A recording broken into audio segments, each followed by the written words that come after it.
What's up, everybody? Uh, so we just finished up. I say just finished up. It's been like 9 hours. Finished up the modern challenge, and I know I posted like a tweet about the list and wanted to do like a voiceover of the matches here, so you had that on record. I was planning on streaming the event, but woke up. Now it's yesterday morning, just feeling like absolute crap, feeling horrible. So I decided I wasn't going to stream it. I almost didn't play in the challenge at all, but I wanted to kind of burn some play points and ended up in 14th place after 7 rounds, 126 players overall. So reasonable showing for Grixis Shadow. But I wanted to talk about some of the changes I've made to the list and some things you might want to try out yourself if you haven't already. So the biggest difference between this and like some of the stock lists going around right now is I chose to play Kroxa, Titan of Death's Hunger over Underworld Breach. The main reason for this is I've had more and more games where like I get to the second breach, the third breach, and it's just dead. Like I've nuked my graveyard with the first breach, just drawing a bunch off bobble, and sometimes it wins me the game, sometimes it doesn't. More often than not, I'd say it wins you the game. But when you have that opening hand of like double breach, or you've got a breach, you're trying to set it up, and you draw a second breach, that second one's often just like completely dead. So I was kind of wanting to lean more towards something that wouldn't be completely dead in those situations. And the second Kroxa is always like 2 mana, ditch a card, worst case scenario, 2 mana, bolt you. And that's often like very relevant, surprisingly. When you're talking about, okay, turn 2 Kroxa, ditch a card, turn 4 escape Kroxa, ditch a card, turn 5 second Kroxa, ditch a card. Some kind of sequence like that where you're able to get your opponent empty handed very, very quickly. And then hopefully follow it up with expressive iteration. It also really helps bridge some of these early turns where you've got like something to do and some extra mana. So say turn 1 Ragavan, they answer your Ragavan. Turn 2, you could just pass holding up Drown in the Lock and hope to hit something, or you could just proactively play a Kroxa and get a card out of hand. Turn 2, you played a Ledger Shredder and a Bobble. You ditched your Kroxa. Turn 3, you're interacting with their board. Turn 4, you're just escaping your Kroxa. So it's a little more proactive than like Underworld Breach is, in the sense that if it is in hand, you can just play it out, even if it's not like fantastic. Even if it's 2 mana, discard the worst card in your opponent's hand, it still do something kind of proactive. Where Underworld Breach in those situations is often like 2 mana, sit in your hand, not do anything. The other big change, if you can tell, is 0 copies of Dragon's Rage Channeler. And I know people are going to say, like, oh, Channeler sets up Kroxa so well. And I get that. But Channeler itself has not been a particularly good card for me recently. It's obviously very good in the Underworld Breach shells, where you're bobbling and flipping over cards and filling your graveyard as much as you possibly can. Which definitely sets that shell in a different path than this one. But without the breach side of it, Channeler's just like a 1 mana 1/1 most of the time. Occasionally 1 mana 3/3. And just not the most exciting thing. Doesn't really impact the board. It might get you a little bit of surveil value, but usually it's just like really easy to answer. People like having a Channeler get Ren pinged is the worst feeling in the world. So obviously you got a little bit less of that with this list. But replacing the Channeler, we've gone up to like a second Terminate in the main, a Spell Pierce in the main, the 6th 1 mana red removal spell, the 4th Shredder. So we've got a few good replacements in there, help keep the interaction up. Also, running the basic island. I know basic island, Kroxa, Nombo, blah, blah, blah, blah, blah. I've heard it a billion times. I'll go ahead and foreshadow and say it came up one time in this whole challenge. the basic island in Croxa, that I couldn't do what I wanted to do with Croxa because of the basic island. That being said, I'm pretty positive we were losing that game anyway. But what also came up in the challenge is basic island against Blood Moon multiple times. And for me personally, I'm okay with not escaping Croxa until I have a fifth land if I get to cast all of this through Blood Moon. Like these 13 spells plus some number of like the 8 more in the sideboard that you're likely bringing in against Blood Moon decks. Like I'll take that little bit of a nombo if I've got more game under Blood Moon. Other than that, yeah, pretty stock numbers like 4 Shadow, 4 Thoughtseize, 4 Ragavan, 4 Drown, 4 Expressive Iteration. In this case, the 4 Shredder, 3/3 split of bolts and heat. If I'm not running Underworld Breach, I don't feel pressured to go up to 4 bolts. Could realistically see the third bolt becoming the fourth Unholy Heat, but I like bolt as like a combat trick with Shadow. The Miser, Spell Pierce.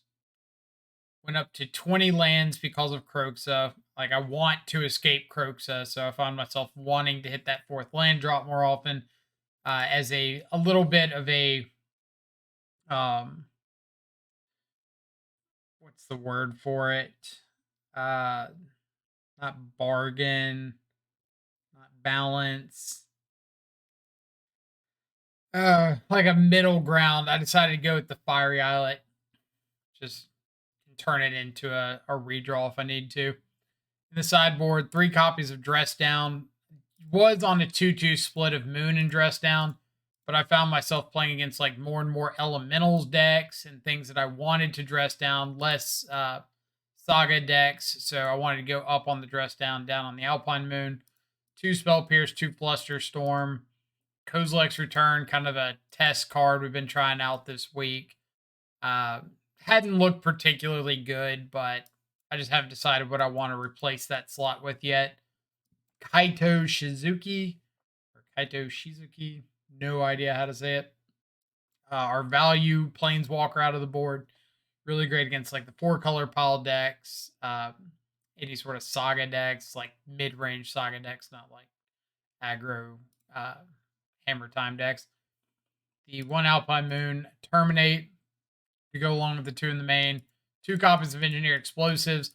I've been trying other Wrath effects, and every single time, all I think is like, man, I wish I had Engineered Explosives. Like I tried Hidetsugu, and then my opponents would just be like Stoneforge into Pure Steel Paladin into Sanctifier on Vec, and I'm like, give me EE. And a single unlicensed hearse back here. But that's the list I decided to run. So we'll go ahead and jump into some of the replays of the games, go over those. And yeah, hopefully we learn something.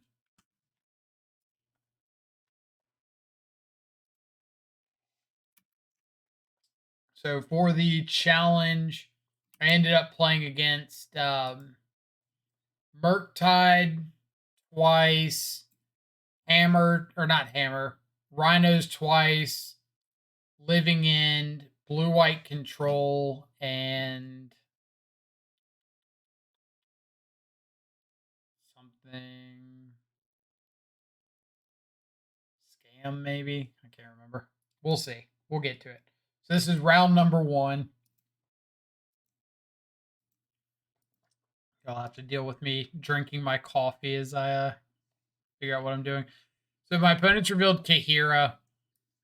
Reasonable opening hand. Like, obviously, I want to find the second land, but I do just have Ragavan on 1. I've got Thoughtseize and Shadow if I find the second land. So if I'm able to, like, Ragavan on 1, let's say it connects. Now I've got Thoughtseize on 2. If I find a land, Shadow, Shadow. If it doesn't live, I still get to Thoughtseize. So, plus I'm on the draw, so get an extra look at that land. And I feel like if I hit the second land, the second fetch land, I'm in reasonable shape. Of course, I want the second fetch land. I hit shock land. Not even a shock land that lets me cast Shadow. But either way, Thoughtseize. Our opponent's mold to 6. The Solitude, Archmage's Charm, Counterspell. I'm pretty inclined to just take the Counterspell. I can get down Ragavan on 2. If they steal the Ragavan with Charm, then I might have to kill my Ragavan.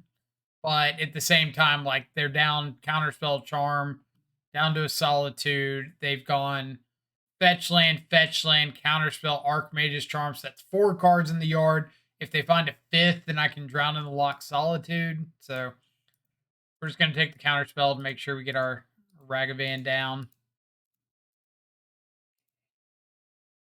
Which I'm pretty sure we just end up dashing Ragavan so they can't steal it here.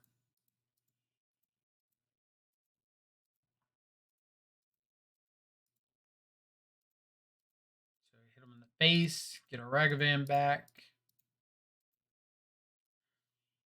Opponent has played out Castle Vantress, Flooded Strand. So we know Archmage's Charm, Solitude, Unknown.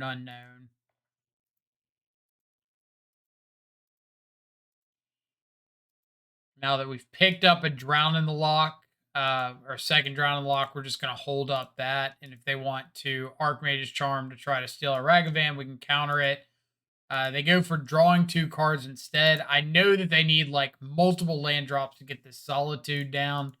And if they want to add Kahira and evoke Solitude to get rid of Ragavan, I'm pretty okay with that trade.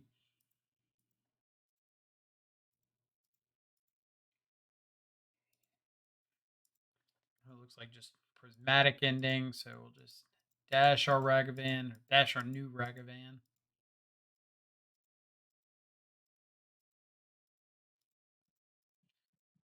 Not the most exciting series of draws.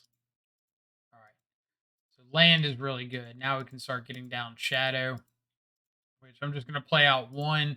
I don't want to set my opponent up to Solitude, hit my Shadow, kill my other Shadow.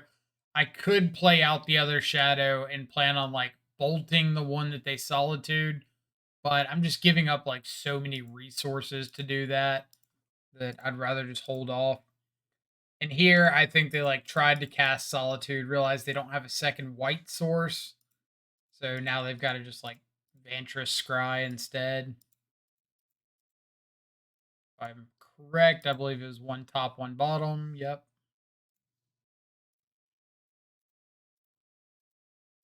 And they do not put a white source on top.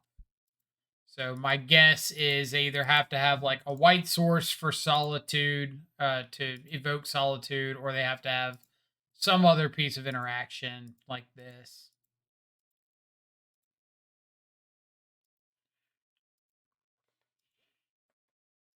So they take Shadow, which means we're just going to get our second Shadow down. Again, since they have 5 cards in the yard, we can drown in the lock a Solitude now. And then they channel an Odawara. So I know their last card in hand is Solitude. I believe they should have added Kahira here. They did not. So since they didn't add Kahira here, I just play out the double Shadow. So if they add Kahira next turn and evoke the Solitude, I can drown it. And then I've got just bolt myself and attack for exactly 12. So they would have to draw like a another 1 or 2 mana or less removal spell for a Shadow, like a what's it called? Another Leyline Binding or a Prismatic Ending to not be dead. And if they do, then I'm still hitting them for 6 and putting them on a 1-turn clock. They could draw a counter spell there, but if they counter it and then target one of my Death Shadows, I just bolt that one, untap, dash Ragavan. So, like, even if they did draw a counter spell or a removal spell there, I'm really not in that bad a shape. And since I drew Drown in the Lock, it's pretty easy. Bolt myself, attack for 12. That's game 1 of match 1. On to game number 2. Sideboarding against blue-white. Board out a bunch of bolts, heat, terminates, mostly things that are like targeting creatures. Unholy heat, I'll usually keep in like more unholy heat than bolt because unholy heat can kill a Teferi that's ticked up or like a Jace that's ticked up, big Teferi that's ticked up, where bolt can't. So it's got a little more flexibility to it. Like both kills Solitude just fine. Uh, Terminate's pretty bad altogether. I think the only thing Terminate kills that the rest doesn't is like Hall of the Storm Giants. And if the game goes long enough to where you need to kill a Hall of the Storm Giants, you're probably not winning anyway. Board ends are the two Spell Pierces, the two Fluster Storms, Kaito, and one of the Engineered Explosives. I always bring in one EE against Blue White Control because of Chalice of the Void. Just gives like a backdoor out to that. If you have K Command, then I'd bring in K Command over EE, but I want to have at least like one answer to Chalice of the Void in the deck post board.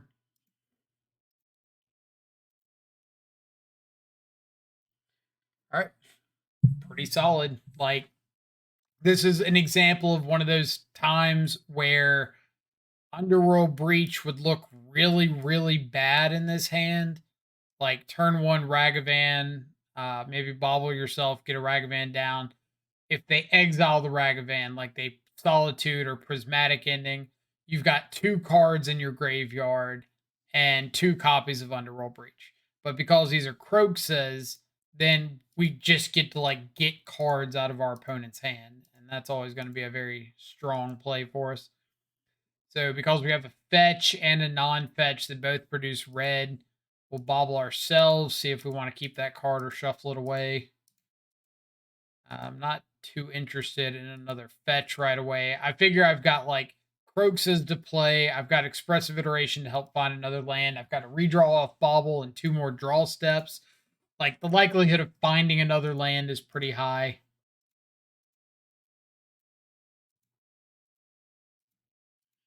So we're just gonna Croxa here. I'm kind of expecting my opponent to maybe have like a Teferi turn 3. So I could hold up a Drown in the Loch, but I'm really kind of committed to being more proactive with these Croxas and stuff.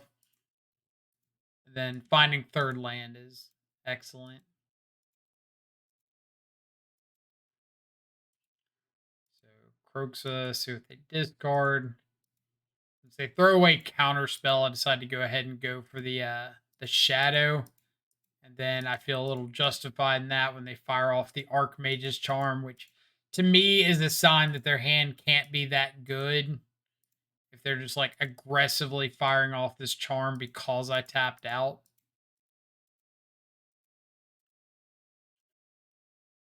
And then playing Ragavan pre-combat so I can take a point of damage off this Fiery Islet and hold up Drown in the Loch.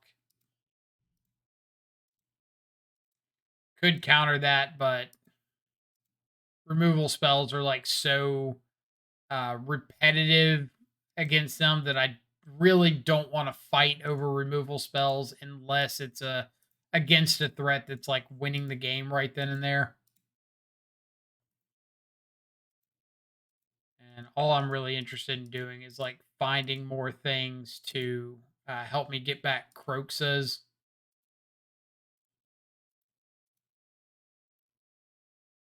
So we can fire off Iteration since we have Drown to protect it. But kind of whatever. It, in a situation like this, my thought is more like this Ragavan's connecting, first off. So I'm getting like a card and mana advantage out of that. So if I fight over the Drown or fight over resolving the Expressive Iteration and my threats were just getting through anyway, like what's that really doing for me? Why not just fight over protecting my threats or fight over like Teferi or something on the stack? Even counter or kill a Hall of the Storm Giants. Floated a mana there into turn. I don't know why I floated red. I should have floated blue. So if my opponent did cast something, I could use that mana and drown. Very, very minor, but also relevant. So they're going to go for Archmage's Charm on my Shadow. We'll counter that.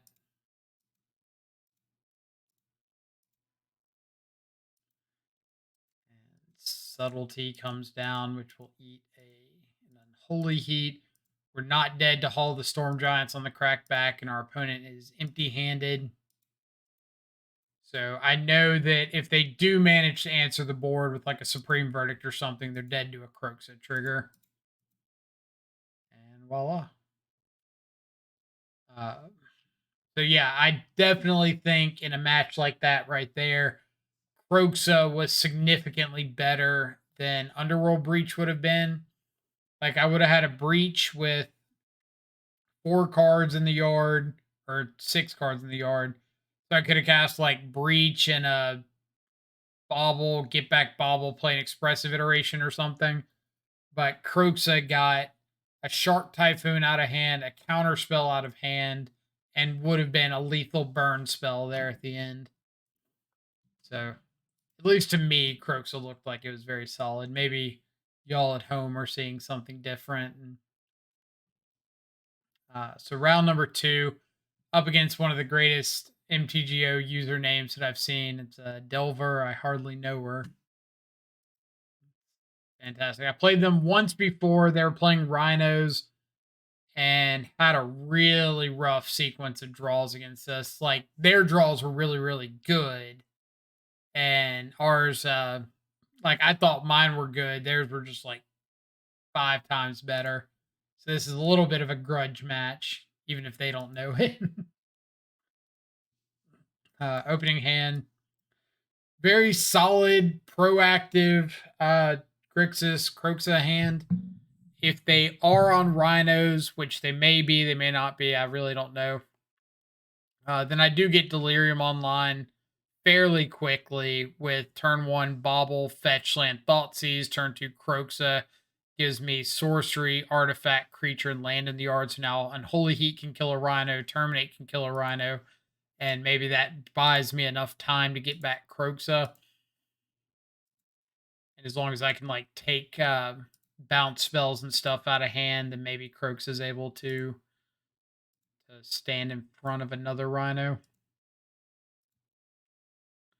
So see Ragavan on top. I really don't want Ragavan because I'm casting Hand Disruption on 1.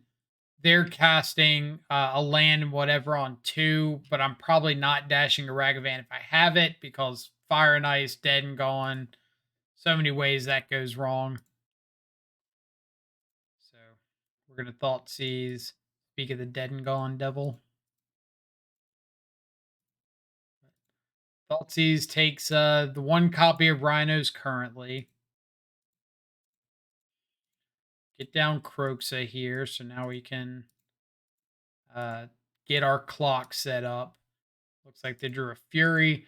So going into turn 3, I've got 3 mana, double removal spell. So if my opponent does have a Cascade spell and gets Rhinos on turn 3 here, then I can kill both Rhinos and then untap on turn 4 in Kroxa. So that's like a very important series of events that could go for me.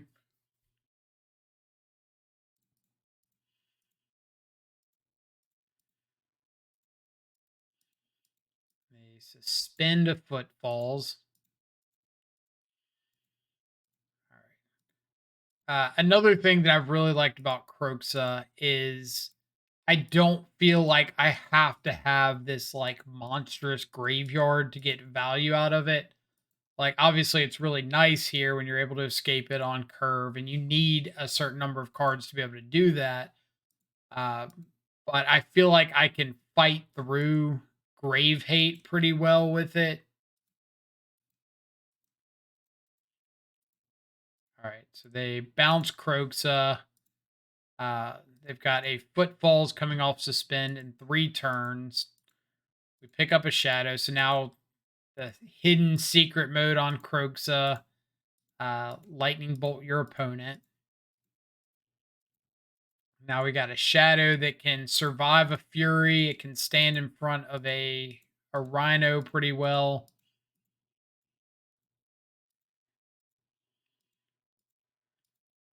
We go for Fury. We go for no. I think we're just going to go ahead and terminate this.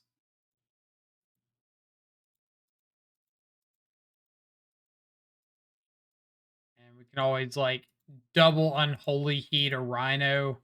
So if my opponent does find a Cascade spell here, I could like Unholy Heat, double Unholy Heat a Rhino, untap, attack with Shadow, escape Kroxa, and then all I have to do is like attack with Kroxa again, or have it enter the battlefield one more time, and we've got it.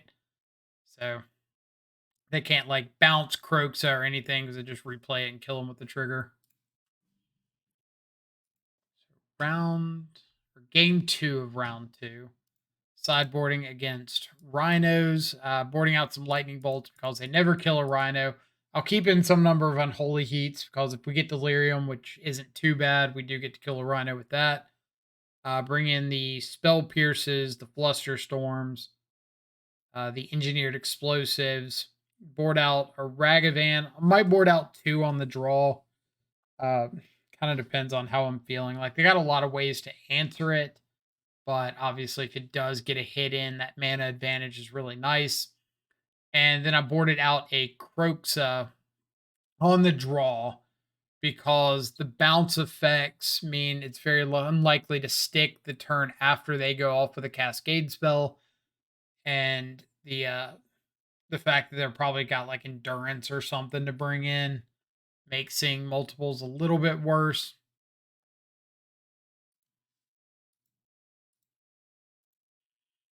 Not like a lot worse, but all right. Pretty bad 7. If we had a second land, we could probably keep it, but with one land, no blue. Pretty easy ship back. Good second or good 6-card hand.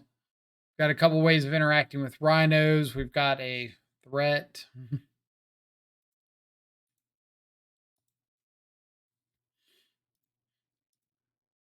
Also, don't know how many copies of Cavern of Souls, or not Cavern of Souls, Gemstone Caverns, Rhinos is running, but like they had it on game 1, and I really want to win here on the draw, so I don't have to go to game 3 and have them potentially have it on the at the start of the game 3.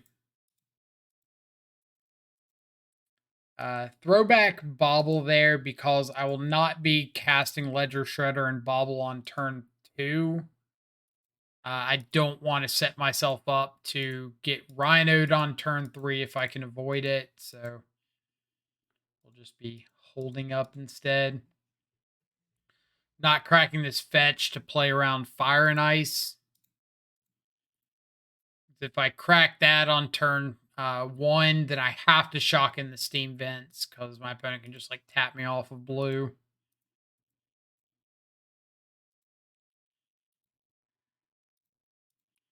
Blood Moon. So let's go ahead and pierce that on out of here. Now we get to Expressive Iteration. And I'm more interested in finding more cards than I am getting like my Ledger Shredder Scry or draw discard here.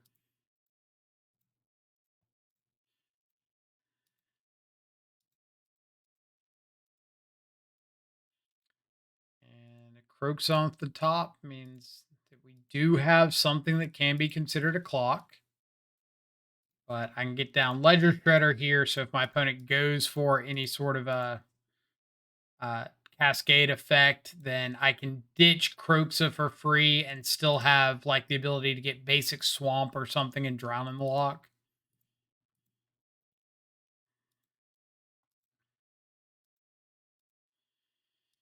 So this is a Footfalls coming off Suspend on their upkeep. That's 1 spell for turn. There's our Croxa discard for free, as well as finding our land to get back Croxa if we want it. So here we'll just escape Croxa, hold up Flusterstorm. Or actually, this was an interesting one. I thought it was a no-brainer, escape Croxa, hold up Flusterstorm.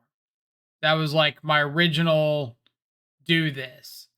And then I started thinking about it and realized, like, if my opponent just untaps and has like a bounce effect for Croxa, and I can't Flusterstorm it, because if they have a petty theft or a dead and gone, something like that, I can't Flusterstorm it. And it's going to take me 2 more turns to get the Croxa back down. And I'm going to have to take at least a 6 ball off the Fury, potentially more, because I'm going to have to go to my turn, in which case they might have a um, counterspell of Force of Negation for my Unholy Heat. And I've got to like burn through all my cards. So I decided to just go for the Unholy Heat and like accept that if the game continues, I'm going to be in a much better position, because like I've got Croxa in the yard, I've got counter spells available. Like, let me just go to the long game. Play out the land first so that I have Drown in the Lock up if I need it.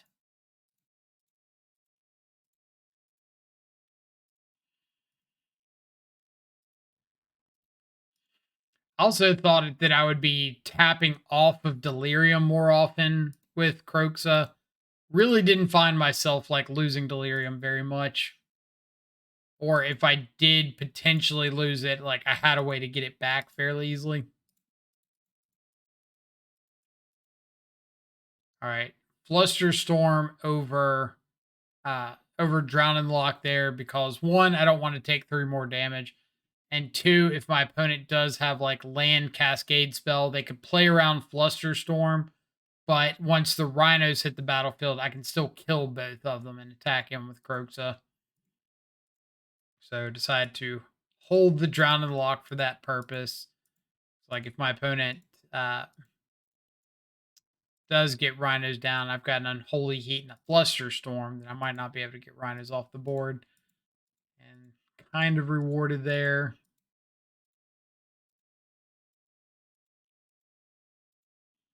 Again, I don't really want to lose more life if I don't have to. Attack in to get the last card out of hand first.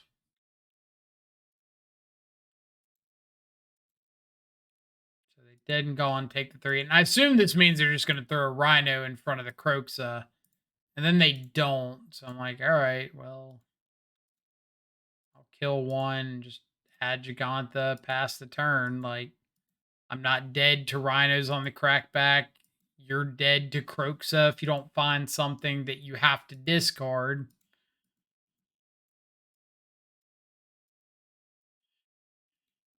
Fun little Rhino back and forth.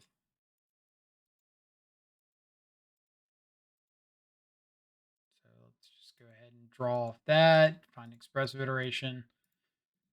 And yeah, I think this is about wrapped up.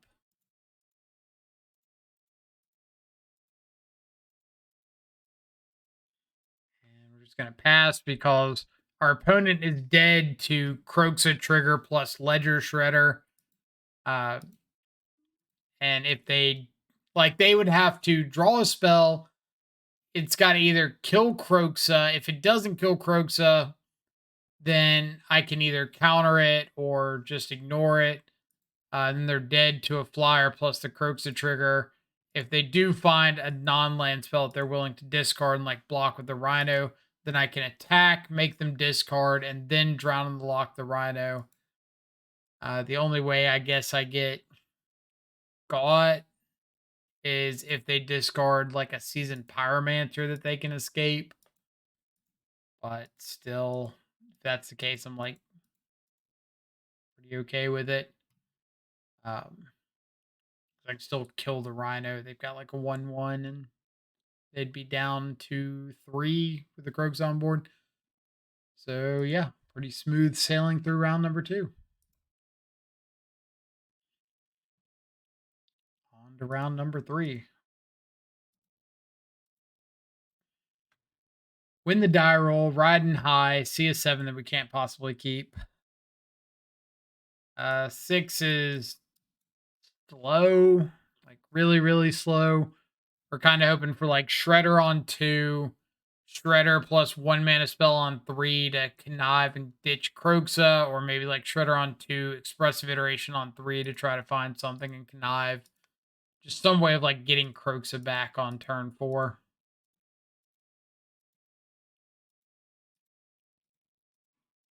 So pass. Opponent griefs us off a misty rainforest, ditching Living End. So they're on Living End. Take our Expressive Iteration. Yep.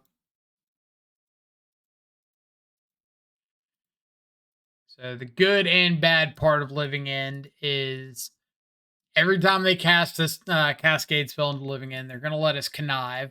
So we get more looks at counter spells. The bad part is like we don't have much time to set up.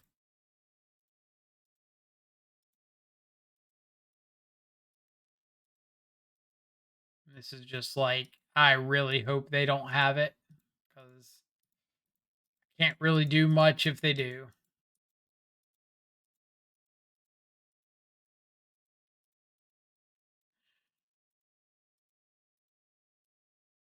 And Bobble sees Shardless Agent on top, so double grief plus Shardless Agent.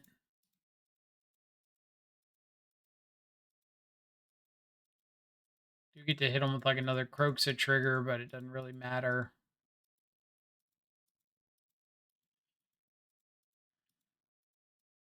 And we'll just show our chump block, kill something. And yeah, that's game 1. Really, really rough. I'd love to see some sort of counter magic there. Sideboarding, really similar to Rhinos, like boarding out all these bolts because they don't really do anything. They don't kill anything that comes back outside of grief and like Shardless Agent. Board in or keep in some Unholy Heats because they do kill some stuff if they do get off a Living In. Board in all the counter magic, the 2 Spell Pierce, 2 Flusterstorm, board in the Unlicensed Hearse. Ended up boarding in the Kaito on the play because I just like if I go turn 1 Ragavan, turn 2 Kaito, then I feel like I've got a lot of chances to maybe find a counter spell that I wouldn't have otherwise.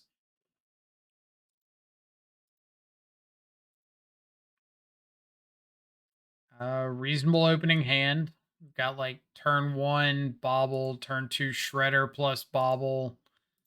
Hopefully find something a little more impactful than just the Shredder, but got to start somewhere.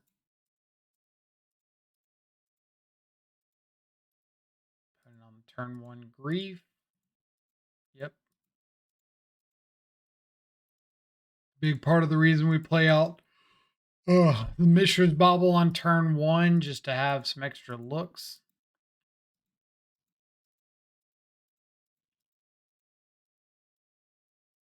Get down Ledger Shredder. I have a way of land that doesn't matter.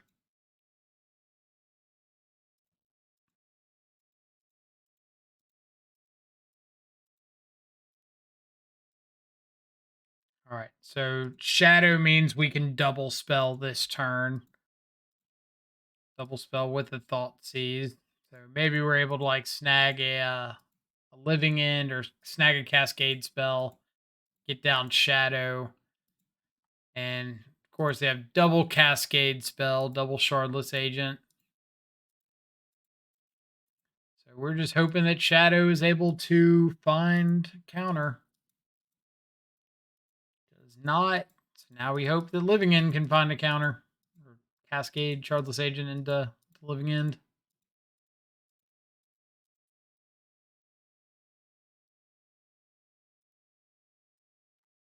Get rid of some of this stuff. All right, so finds and discards a Shadow. We're going to unholy heat our own shadow just so we get back double shadow off this living end. Hope to draw something relevant, which we do not. And now I'm just hoping that, like, maybe I can bluff my opponent out of a good attack. Like, if they right click attack all, which is, I guess they didn't right click, then they would run the risk of, if we had a removal spell here, then we're at 9. This is 3, 4, 5, 6, 7, 8, 9, 10. Let's say we kill the grief and we take 4, 5, 6, 7. Then we might kill them on the backswing with double shadow. But unfortunately, opponent calls our bluff and attacks all. So scoop it up there. Rough one. Like, I feel like with 4 drown in the lock, 2 pierce, 2 or 3 pierce, 2 fluster storm, that we've got enough counter magic to fight over like cascade spells. So I don't really want to go up any, but at the same time, those decks are very, very popular online. So it might be the kind of thing where you don't play extra copies in paper, but you do play extra copies on Magic Online. So this is game 1 of round number 3. We are currently 2-1. Pretty good opening hand on the play. Shredder plus Bobble, Expressive Iteration.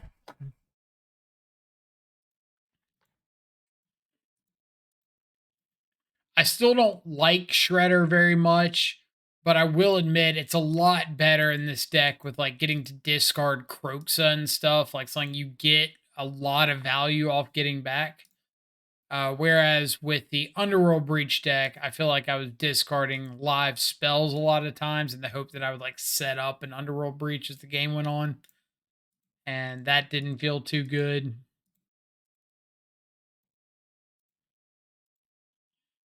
All right, so discarding the Bobble because my opponent's showing a red fetch. So they could be a Lightning Bolt deck.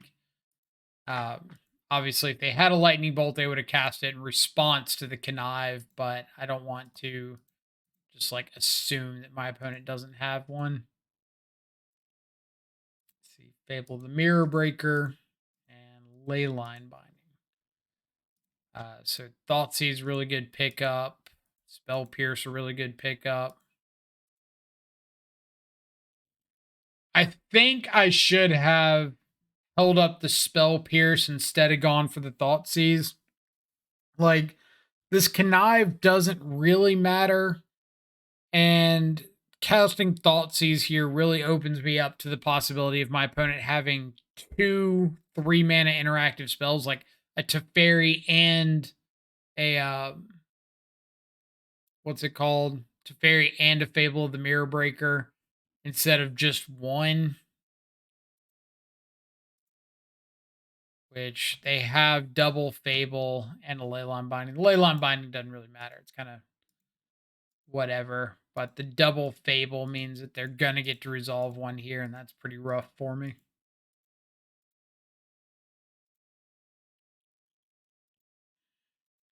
So Expressive Iteration, hoping to hit the 4th land, and we do not. So obviously feels bad ditching the land right there. Again, if I had held up Spell Pierce instead of going for the Thoughtseize, then I would not have been conniving away that land. So, yeah.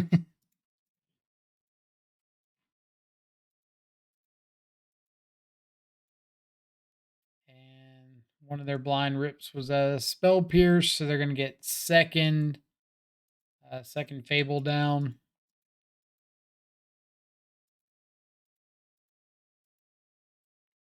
Croxa to get Archon out of hand, but that's not really doing that much. But we do get to get rid of some dudes, get a second Shadow down. And top deck Renin 6 is really not fun.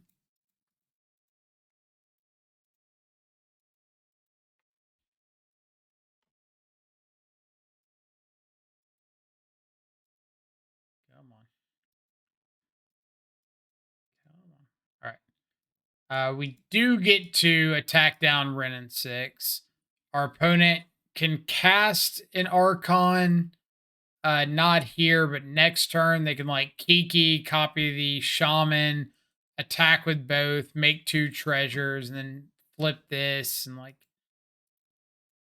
next turn copy again, attack, and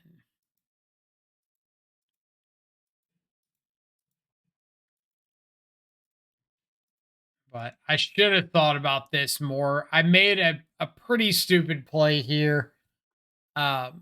I went for the Drown in the Lock on this Kiki in their second main phase. So if they made a token copy of something, the token would go away into turn. What I did not think about was this: make a copy and then go to their instep, and with the trigger on the stack, copy the original one or copy that new one and just keep targeting on my instep. Luckily, I got highly rewarded with top decking an Unholy Heat there.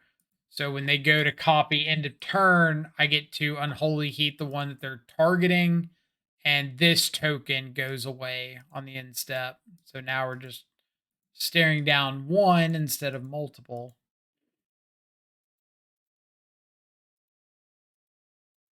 So opponent finds a land, but they're still 1 mana off the Archon, even if they attack. So I don't have to worry about the Archon right here. Obviously, they don't know that I've got a Croxa in hand that can get the Archon out of hand. So I'm just hoping for like a fetch land so I can escape the other Croxa and keep a 6/6 on the board. Like, obviously, any land is fine, but come on. There we go. So I get to fetch and shock before combat, grow the Shadow, escape this other Croxa, get the Archon out of hand and attack in. So now I've got them down to 6. I've got a Croxa trigger next turn for 3 and a Ledger Shredder coming in for 3. So if they didn't draw anything, they were dead to that. If they did draw something that they could discard, they'd have to block these. And if they did find something that they could discard, block these. And I've got another Croxa trigger coming upstairs. So one way or the other, we should be able to find a way to get those last few points of damage across. Sideboarding against creativity. Ragavan's really bad. Like the early turns, they've got Lightning Bolt, Prismatic Ending, Ren and 6. And when you start getting towards like the mid game, they've got the ability to just fetch up Dwarven Mines. So like Ragavan's very rarely, if ever, getting through. I could probably actually see cutting all 4, but I've got like this complex about not boarding out every copy of something if I can help it. Board out Terminates and some Bolts because spot removal is a lot worse than the EEs that I'm bringing in. Bring in the 2 Spell Pierces, the 2 Flusterstorm.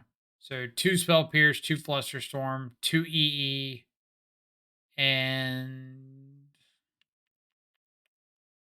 Kozilek's Return because it can wipe up like Kiki Jiki and all of the constructs and stuff.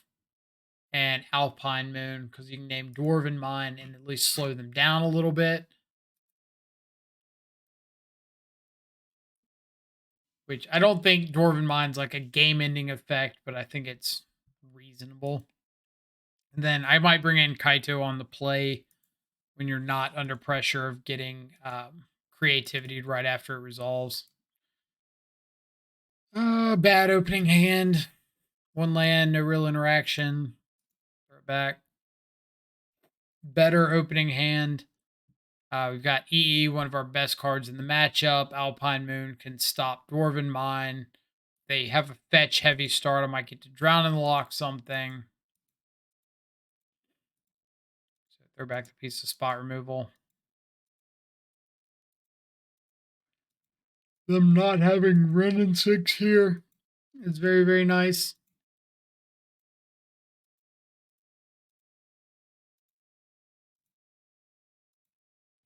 It's very unlikely that I'm going to get to counter anything relevant here, but I'm not really doing anything, so might as well go for it.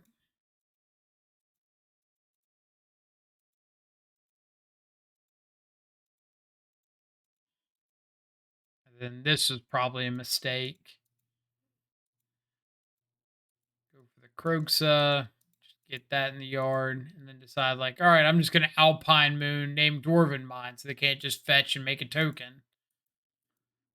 Uh, about that. So, yep. And I think we just like go to our draw step and scoop. Yep. Um. So definitely should have just held up Flusterstorm instead of going for the door or going for the Alpine Moon. But honestly, I was not thinking about Leyline Binding. I can't remember. Did we see Leyline Binding game one?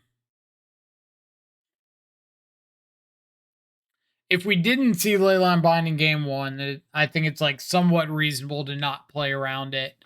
If we did see Leyline Binding game one, then shame on me. Sideboard. Brought back in a couple Ragavans on the play. Poured out like an Unholy Heat. And then brought in what did I bring out? Brought in two Ragavans, poured out Heat and a Kroxa. Kroxa mainly because I saw Leyline Binding and I just didn't want like a 1-mana flash answer to Kroxa, something that could like tag it on the first go.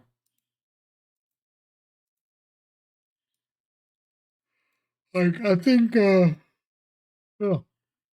I think Kroxa is the kind of card that I judge based on that second trigger. Like 2 mana, discard the worst card in your hand is pretty bad. But 6 mana, make a 6/6, exile or discard 2 cards out of your hand, even if they're the 2 worst cards, and you can pay it across multiple turns. That's pretty good.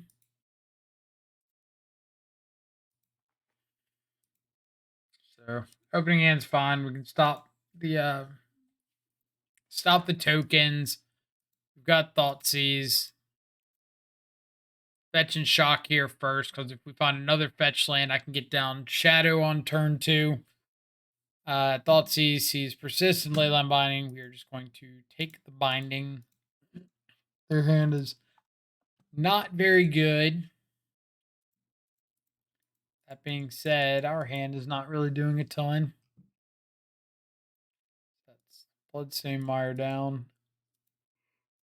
They so graciously show us one of their 2 blind draws with the second copy of Bloodstained Mire. And decide to play out single copy of EE here. I'm kind of hoping that it might just like snag some spell from them. Like I don't really know what it would snag. Maybe like a Leyline Binding. I'd be a little okay with that. But at least at the moment, like our opponent's not really doing much.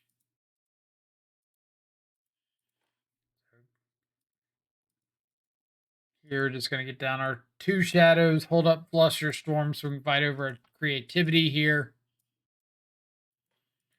That is not a creativity, so we are ignoring it. See a Wren on top. So Alpine Moon to kind of proactively stop anything the Wren's doing.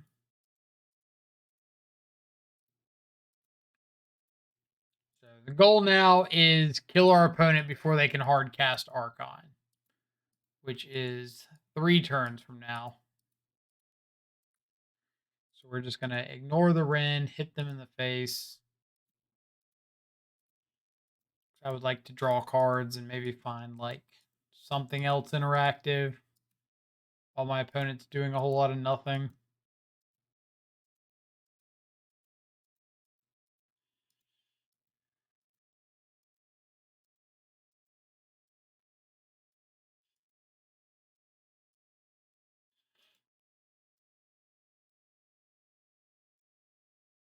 go to creativity, my shadow, since they can't make tokens with Alpine Moon out. So I'm going to start with Flusterstorm, make them tap down,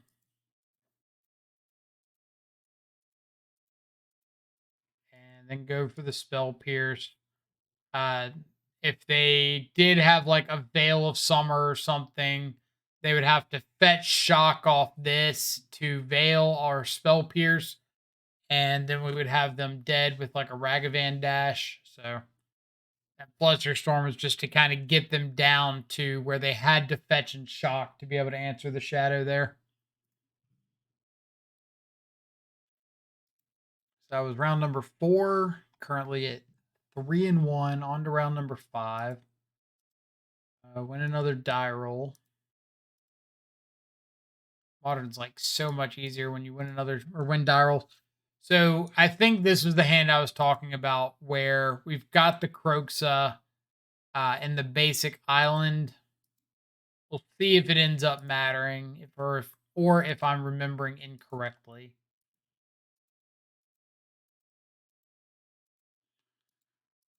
Ragioli. So we're gonna pop that in the face.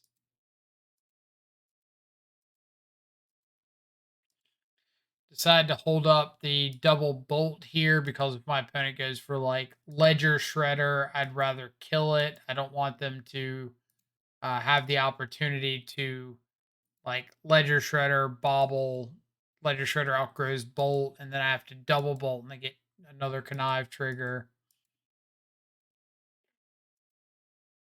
Or if they dashed a Ragavan or something.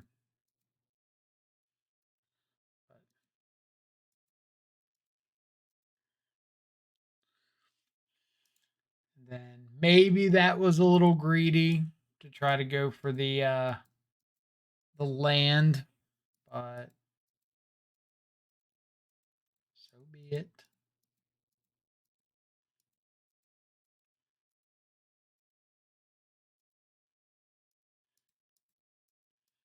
Opponent is kind of missing their land drops here. And then they have Dismember. I was not expecting Dismember out of mURktide. If this is mURktide. Like, I assume it is because, Ragavan, Counterspell, Spell Pierce, no Gigantha. mURktide. That might be a giveaway. I don't know.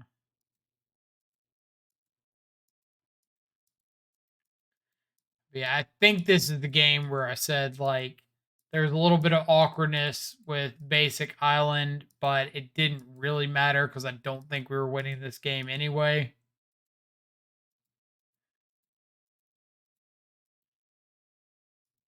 Like, if this was Basic Mountain and we escaped it and got back Kroxa, I don't know if that really put us in a position to have a chance regardless.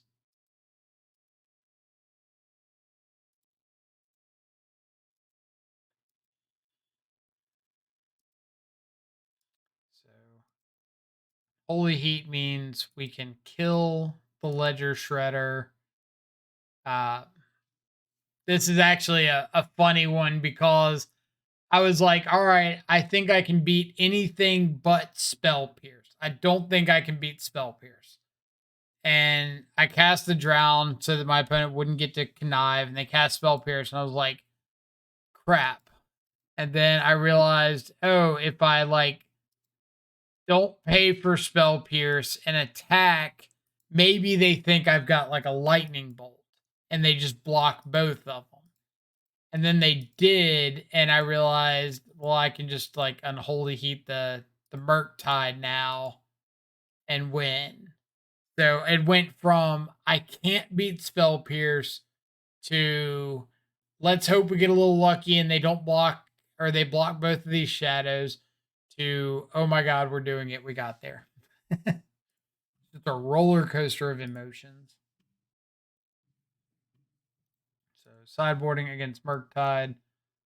Bring out all the Thought Seizes, board out a couple Drowns. I'll go up and down on Drown, kind of depending on one, how many copies of like Unlicensed Hearse or Relic of Progenitus or something I see out of them, and two, how many mURktides they're on. If they're on like 3 or 4 mURktides, like I see 3 or 4 mURktides game 1 or 2, then I'll go lower on Drown and Lock. If I only see like 1 mURktide the entire match or entire game 1 or 2, then I'll probably go up on Drowns, because like Drown is really, really good against everything that's not exactly mURktide Regent or Unlicensed Hearse. Board out a Ragavan because they've got like channelers that stand in the way, Ledger Shredder, their Ragavans, like 7 or 8 pieces of 1 mana spot removal. Board in the Spell Pierces, Fluster Storms, Kaito, um, the 2 Terminate. Sometimes I'll board in EE and Dress Down. Again, it kind of depends. Like if I see Unlicensed Hearse, I'm more likely to board in EE because it can take out Hearse and Ledger Shredder. If I see more mURktides, I'm more likely to board in Dress Down in some number, because you can't have times where your opponent like attacks in with a mURktide and you're like, Dress Down, lose this flying, block it with a Shadow. That feels pretty good. Same thing with like Ledger Shredder or Dragon's Rage Channeler. Sometimes you can use Dress Down as like a removal spell or to save a Shadow from like an Unholy Heat. Which honestly, I think Dress Down is one of the cards that, like, in the mURktide matchup, I don't bring it in nearly as much as I should.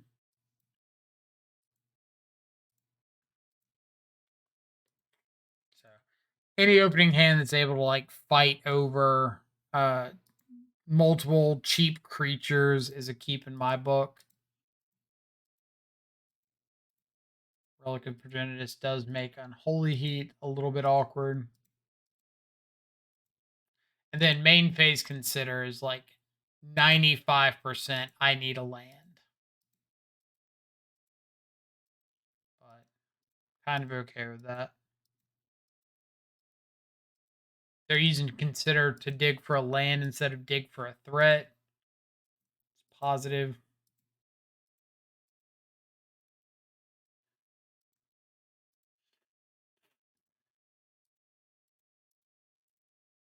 Let's kill you.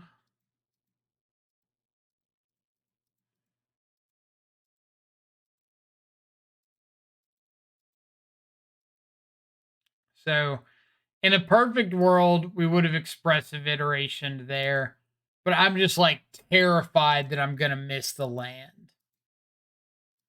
And if I miss the land, like, it's pretty awful for me if they get to keep Ragavan.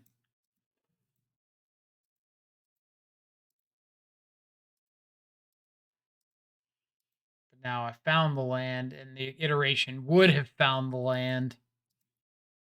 So, hit or miss. Do get to keep up Polluted Delta to fetch for Blood Moon. Shocker. And I kind of made this decision based off what I had more of in hand. And at the moment, I had more black cards than I had blue, so decided to get the basic swamp. Very easily could have gotten the island instead to fuel iteration. Maybe that helps me find the second basic. Which, after I draw Ledger Shredder, is kind of like, oh yeah, why didn't you get the basic island, idiot?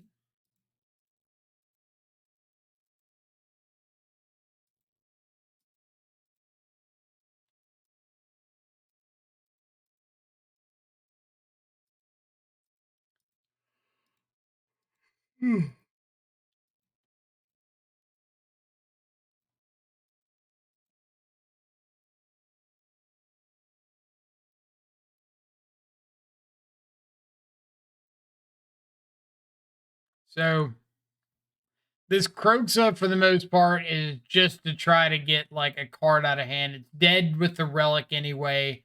I really don't want to waste a Terminate on the Ledger Shredder. Like, this is a 14 turn clock currently. If they do speed it up, I can hit it with something else. Like, that was my thought process. And then my opponent decided to crack the relic. And now it became, okay, well, Croxa gives me delirium. Let's just kill the ledger shredder. Like, they get to connive, but I get to kill it. So we'll take the trade. Dash monkey, pretty annoying. Dash monkey hit my shadow, pretty annoying.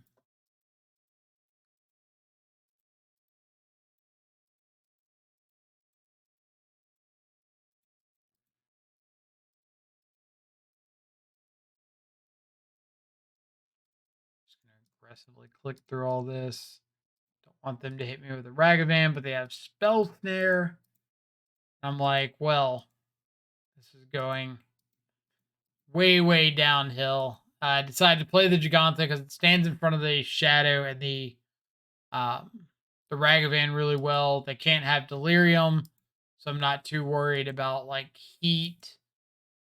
But they can have Dismember after they have cast my Shadow, which is disgusting. Like, I'm gonna assume they don't have Dismember in there just for when they get a Shadow off their Ragavan, but never know. This is all I can say is this is the first time that I have seen mURktide with Dismember. And I'm sure there's some reason for it. I don't know what it is. But regardless, we get to go to game number 3.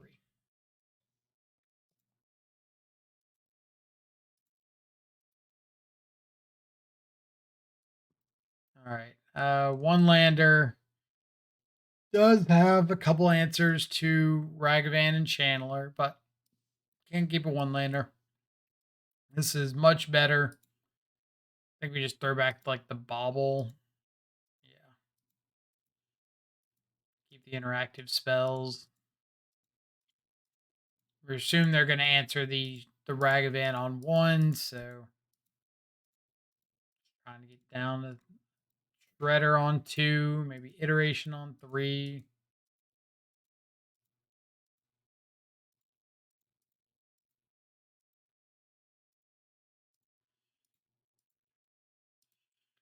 Attack in case they want to block, and we can just like unholy heat it. But opponent is too smart for our shenanigans, so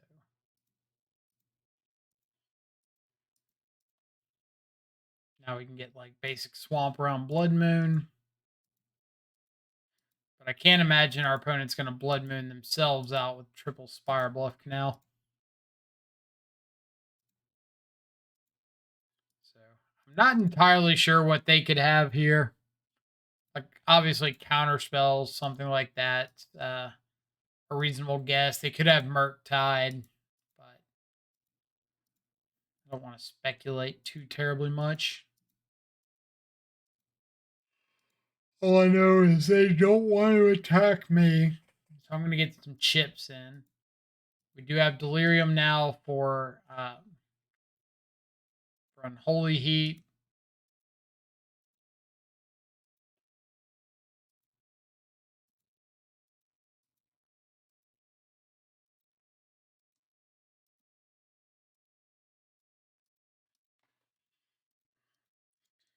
Dash a Ragavan. So let's just go ahead and get our swamp. Kill that. We get to connive. Decide to get rid of the Flusterstorm because like it's getting more and more dead the longer the game goes on. And Fiery Islet doubles as like a draw for another land. And that's a really good pickup.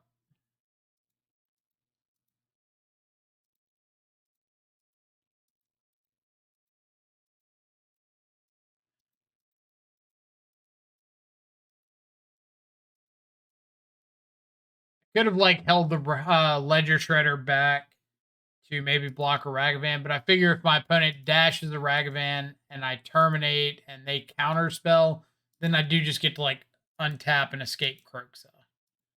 So it's not like that's a bad trade-off for me.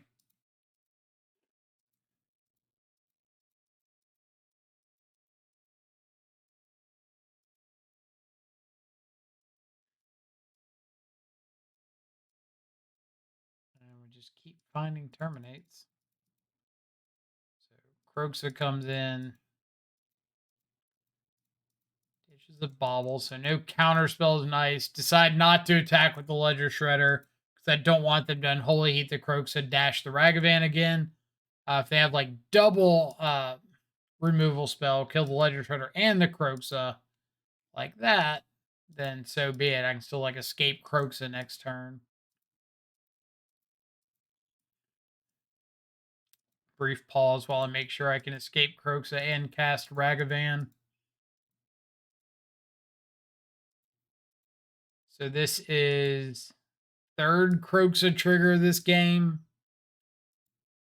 Cast it for 2, escape it again. So this is now a 3 for 1. 3 for 1.5. Since we were smart enough to get our swamp earlier, then we're a little safe there.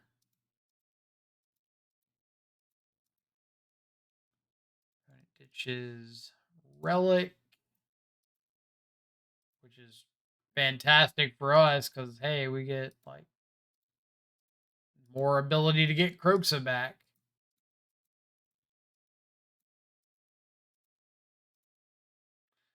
Iteration, and apparently with so they only had 1 blue mana and like we had Ragavan, Kroxa. It's not a lot of things they could find because even if they do manage to find like double Unholy Heat or something, kill both my threats, then I can just escape Kroxa again, put them down to 3. Now they're dead to a Kroxa attack. I've got Gigantha that can come out after Kroxa, like bunch of stuff we can do.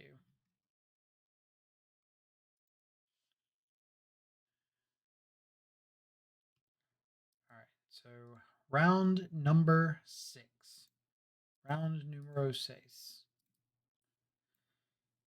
Oh, on the draw, 1 lander. Very interactive 1 lander. I don't know what my opponent's on. So we'll roll with it. So basic forest, suspend footballs. All right. Second Rhinos, opponent of the day. Spell Pierce should be pretty good.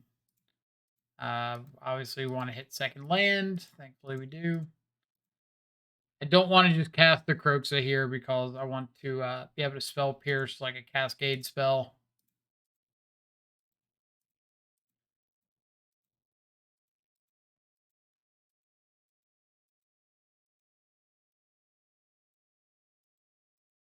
I thought about fetching there, like fetching once, shocking, and then putting the other fetch on the stack and see if they would try to sneak in a Cascade spell right there. And maybe I could Spell Pierce, untap, have mana like Expressive Iteration. Maybe that was the better line, but I kind of wanted to like make sure that I could Spell Pierce whenever.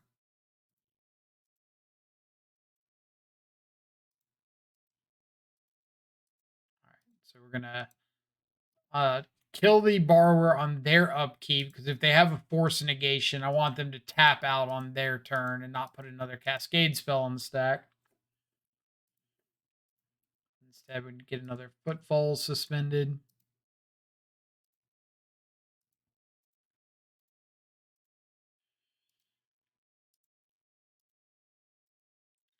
And this is kind of what I thought would happen if I fetched earlier. Maybe they just go for it like this. Obviously, if they have force negation, it's pretty rough, but fortunately, they do not.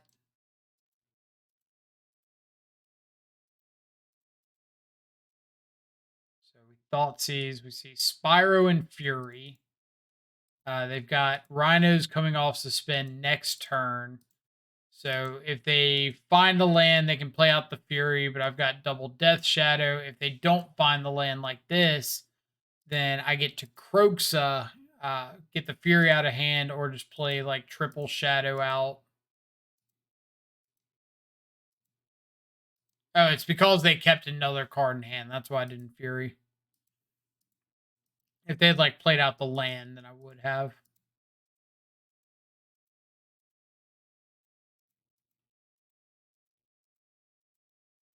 So they get Fury down.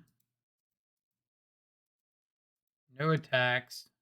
Terrified of our shadows.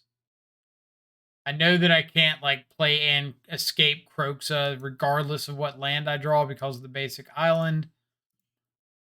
So I just want to set up for being able to escape Croxa next turn. Lightning Bolt's a reasonable pickup. So I was trying to map out ways like, okay, if my opponent attacks with everything, then I block like Shadow on the 2 Rhino tokens, let the first strike damage go through to grow the shadows, and then like kill the Fury. And that way I go to 6. The shadows outgrow and kill the Rhinos. Fury's dead, and then I've got like Unholy Heat for one of these, or get back Croxa or something, and maybe find an avenue from there. But they only attack with the Fury, so go ahead and kill that.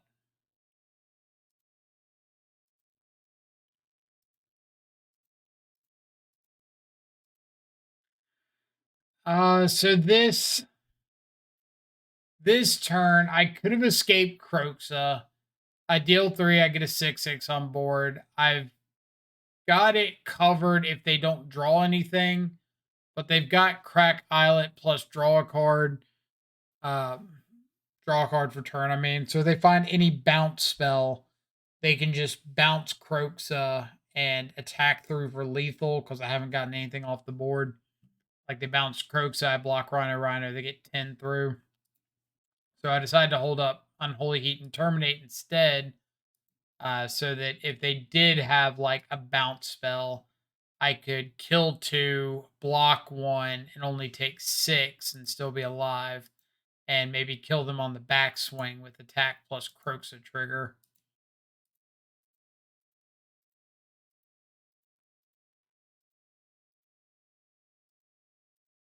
And let's kill some Rhinos.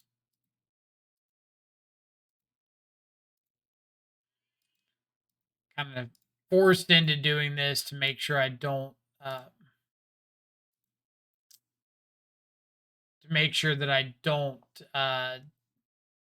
like get to a situation where I need to get Croxa back and I can't cast a removal spell.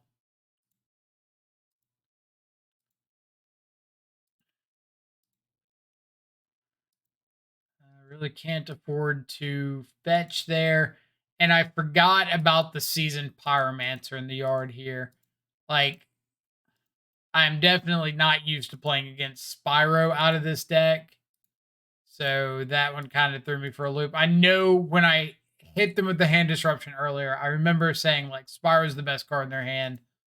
Uh, but just wasn't thinking about it when it came to this point. Not that I think there was a lot I could do about it. Like I can block, shoot a Shardless Agent, and still die to a token there. If the Lightning Bolt had been a way to kill a Rhino instead, then we maybe would have had a chance to kill him. But because it was Lightning Bolt and couldn't kill a 4/4, ends up doing us in there. But on the game 2, same sideboarding as before. Cut like some bolts because they don't kill Rhino. Terminate because it's a pretty inefficient way of killing Rhino. Got a Croxa because of like all the bounce effects and endurance and stuff like that. Hoping for a pretty good hand. So it's fine. It's got EE. It's got redraws. I I posed the question earlier of how many gemstone caverns do these decks usually run, because I feel like my opponents see them a lot. Actually, now that I've got everybody's attention, we're going to find out. So, MTG Goldfish.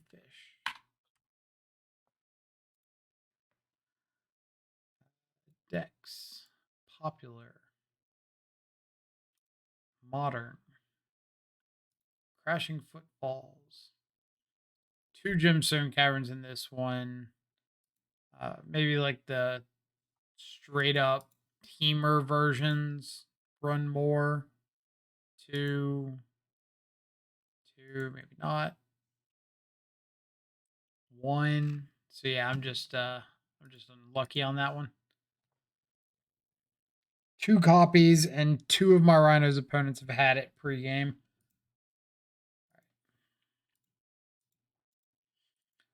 So hope they don't have a Fire and Ice, because I really don't want to fight over that. The second blue source means I don't have to fight over it. Ugh. As such,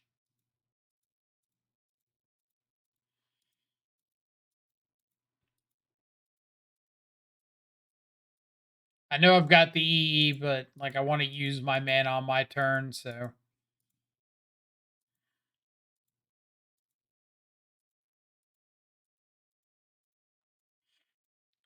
play out the Ragavan.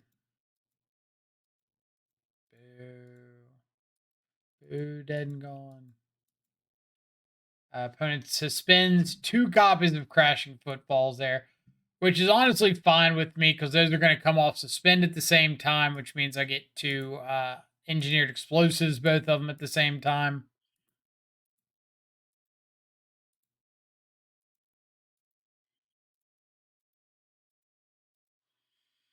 Ditch the Shadow, because it would just be like dying to dead and gone here. I kind of feel like with the EE and the Ledger Shredder, I'm reasonably okay. Obviously, I need to get the Shredder out of range of dying to a Fury, but one step at a time.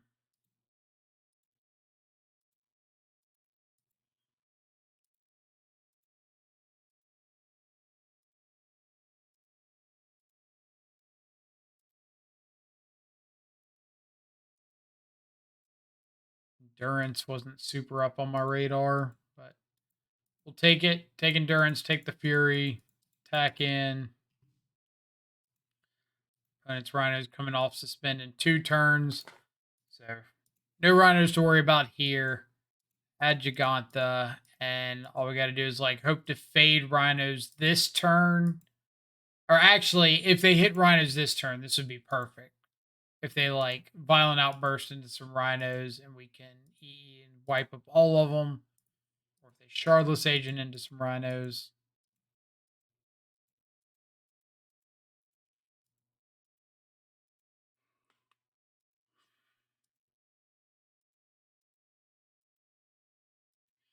So, not casting the EE because I don't want my opponent to have a way to interact with it before the Rhinos come off suspend.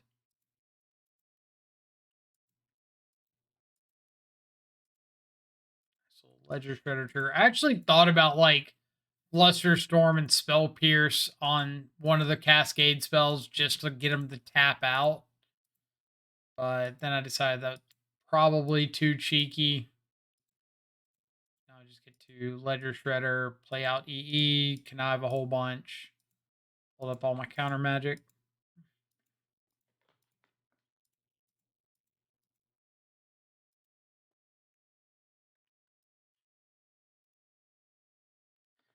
And this is kind of like the same thing as it was against Creativity. Like, I want my opponent to fetch and shock. So we're going to make them pay for Flusterstorm, which the only way they can do that is fetch and shock off this. I don't think they run 2 basic forests or 2 basic mountains. So if we get them to fetch and shock to pay for that, then we can just spell pierce the ice, and we have a lethal Ledger Shredder now. If they had decided not to fetch and shock, like they had just fetched, then we maybe just let it go. But either way, works out. Like the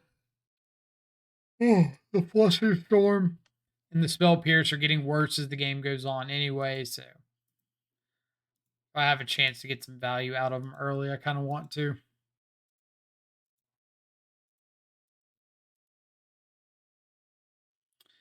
Double Fury, Spyro, Violent Outburst. So again, I think Spyro's like best card in the hand. I really want to take that.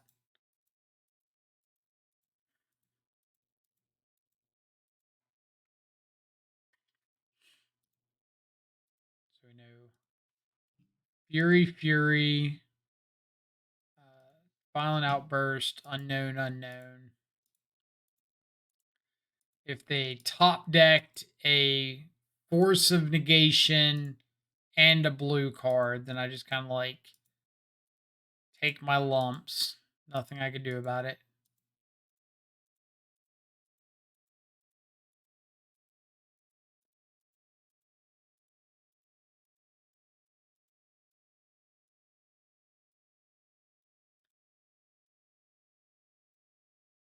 Don't have Delirium.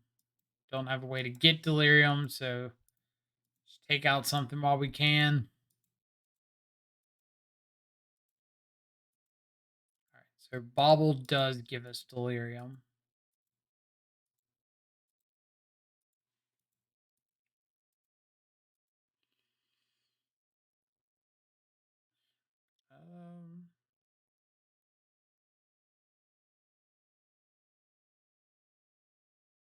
Yeah, okay. So I couldn't get two basics.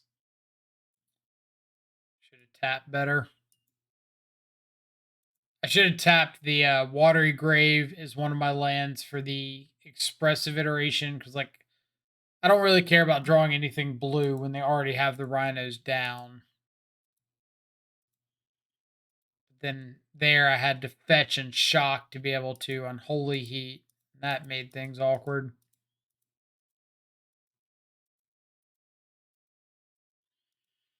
Now we're in Hardcast Fury territory.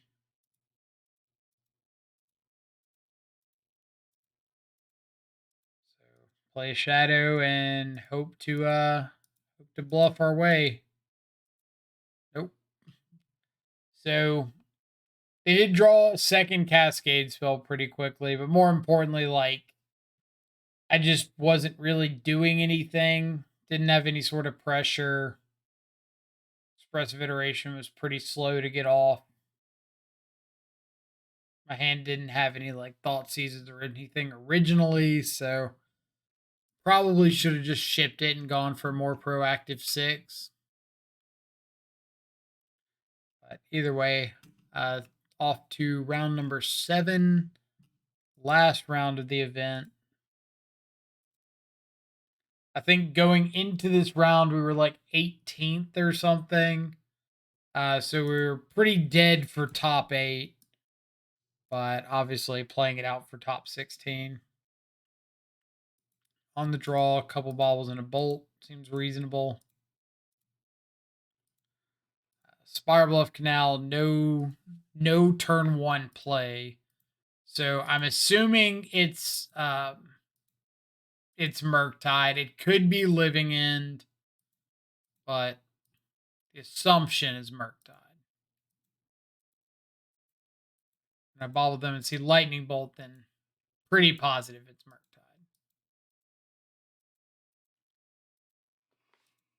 Ledger Shredder is a fine draw if I want it, but I'm not playing out Ledger Shredder until like turn 2 mana here, so I'd rather find a land.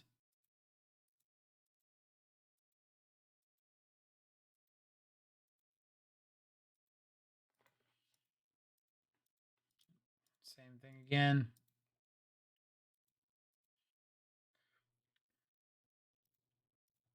Like my opponent's not doing anything. I've got all their stuff covered. So I feel like the worst thing I can do is start just casting spells for no reason. Which I'm pretty sure I do like right here or in a couple turns, something like that.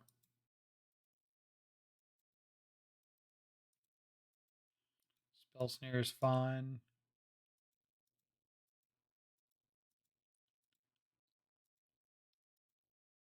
And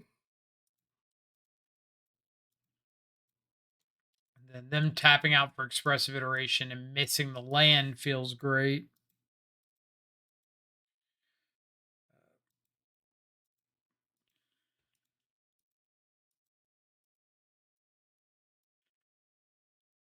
All right, so let's talk about this Thoughtseize. We see mURktide counterspell. Saw lightning bolt already, and yeah, so this is the. No, there's one less card in their hand. One of these we don't know about. I can't remember which one. Let's say one of the heats. Something like that. So they've got threat. They've got counterspell. They've got plenty of stuff to do if they find the land. I do have like terminate for the mURktide, drowns for some of the non-creature spells, heat and bolt for Ragavan Channel or whatever they want to play out. So I'm really leaning on like getting rid of this expressive iteration so they can't iteration find a couple lands and like really unlock their hand. So this is playing out the Ragavan. That's fine because like if they kill the Ragavan, that's good for me. If they dash their Ragavan, I can block. If they find a land and kill my Ragavan and dash theirs, it's a little unfortunate. But if they found a land and played Ragavan, they'd be able to counter one of my removal spells. Then I guess I could just like untap and cast another one. So kind of whatever.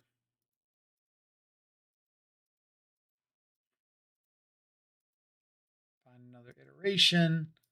So that is 3 iterations down. And here I really messed up. I guess I shouldn't even say I messed up. Like, I cast a bolt just for the sake of casting something. And maybe it was this next turn. No. I don't know. I feel like there was a turn where I just cast something that I didn't need to cast anything. I just did because I was like, I don't want to discard. There's our boy.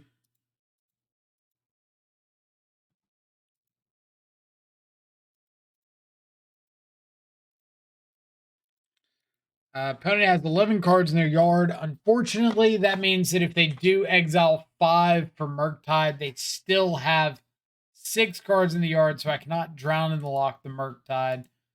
But if they cast the mURktide, it resolves. I go for terminate, and they counterspell the terminate. The counterspell is their 7th card in the yard, so then I can drown the mURktide.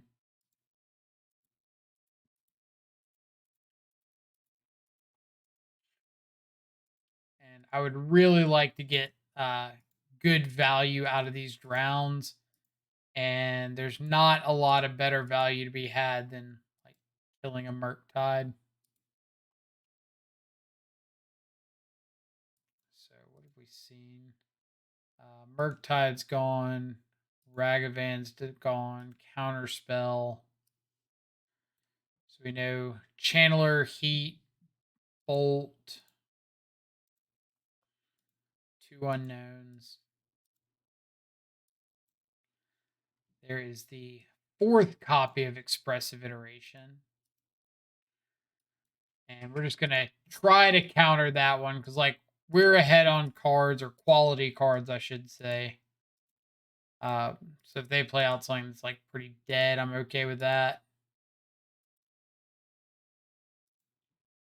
A whole bunch of Croakses.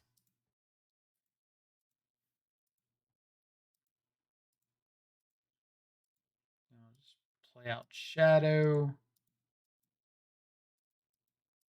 We didn't know about a Consider. Shadow can survive Lightning Bolt, but I'm hoping that my opponent will do something like this. Unholy Heat the Shadow so that I can just get the Croxa down.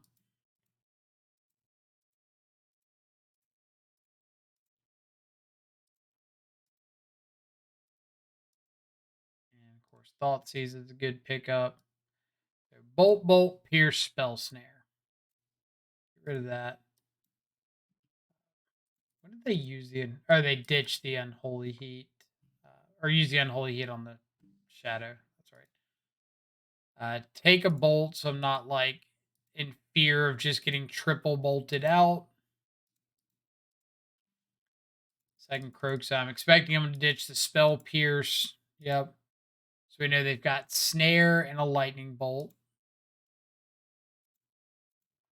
Snare, unfortunately, does answer both of our interactive spells here.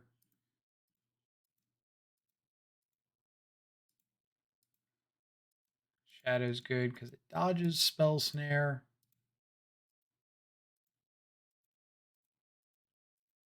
With our opponent up to 15 cards in their yard, we can counter a mURktide now.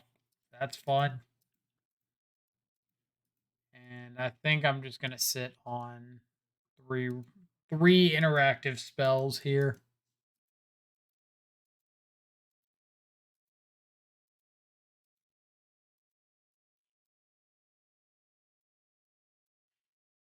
So go to drown the mURktide. So if they have a counter spell, we can just terminate it. They have Spell Snare. So I should go to my turn here. Yep, just to play around another Spell Pierce.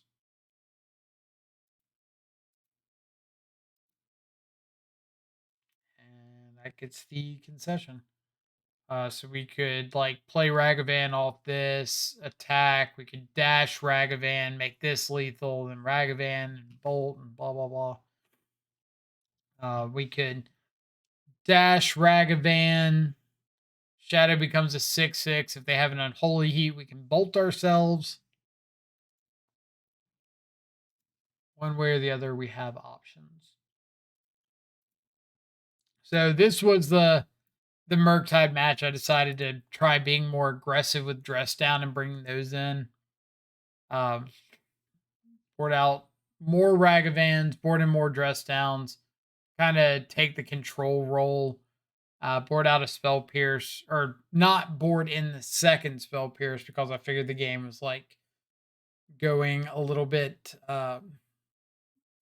longer, and Flusterstorm could answer like Unholy Heats and stuff a little bit better. Because if they go to cast an Unholy Heat, I can cast something and then Flusterstorm, and they'd have to pay more than they would with Spell Pierce. The only downside is Flusterstorm does miss Unlicensed Hearse, Blood Moon, Engineered Explosives. So there are some live ones that it does not hit. Ugh.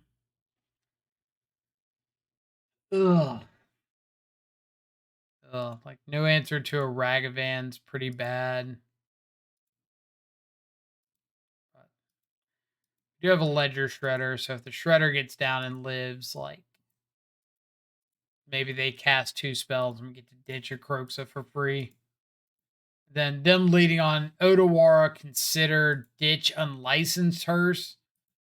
Pretty surely means they kept a 1-lander and just like drew the second one there. Gonna do our part to play around Blood Moon a bit. And then this is like the kind of spot that I've really been liking Croxa in. When I don't want to cast out a Ledger Shredder into Bolt or Counterspell or something. All right, let me just cast my Croxa. Like this is going to get value. If my opponent counters it, it's the same as if Croxa resolved. If they don't counter it, then they ditch something.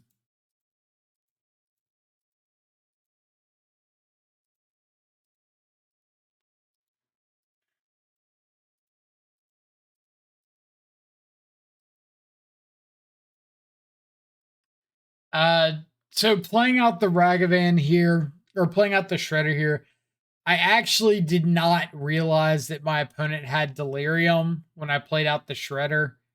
Um, if I had realized it, I probably would have just played the dress down on my end step, but clearly I didn't because, yeah, just forgot Delirium was there. Or I shouldn't say forgot, I didn't even notice to begin with.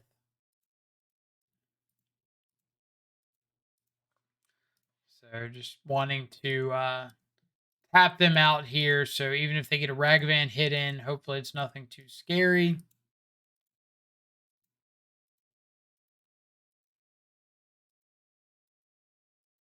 To find a land, so now I can like play out Shadow, hold up Spell Pierce. In case they go for like an EOT Unholy Heat.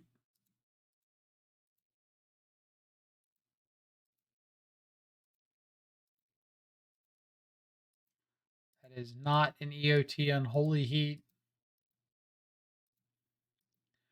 So I thought I was going to be like pretty big brained here with the dress down and stuff.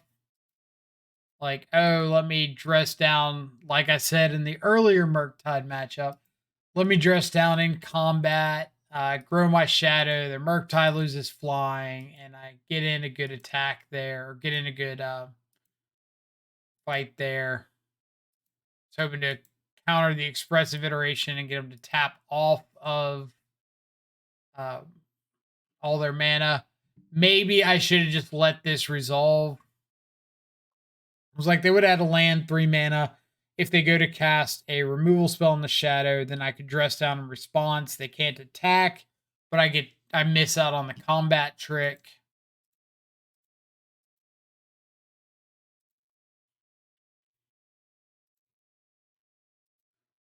So instead, our dress down gets countered, and we're, as the kids would say, a sad panda. Then an holy heat, I don't really know why. Ledger Shredder lets us block the mURktide for a turn.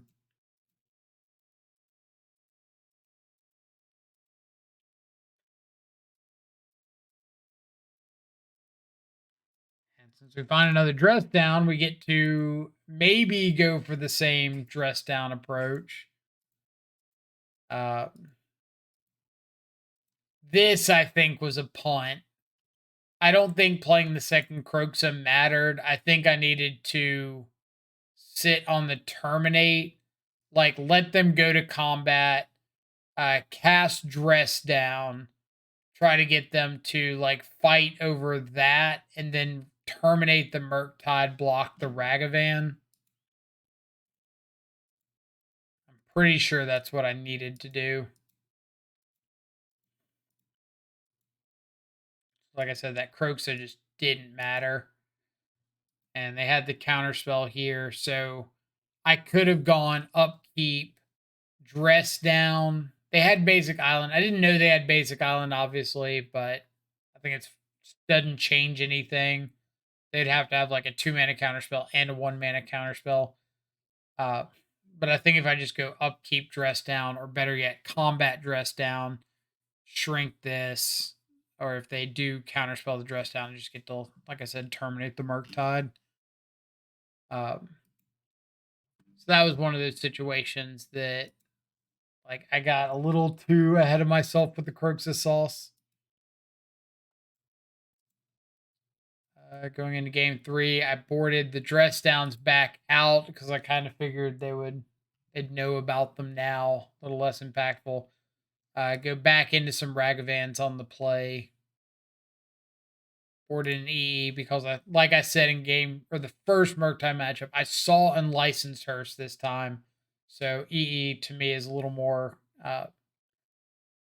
impactful against Unlicensed Hearse. The first mURktide opponent had Relic of Progenitus, and I don't think it's so good there because they can always just like sack the Relic and draw a card. All right. So reasonable 7. Got some threats.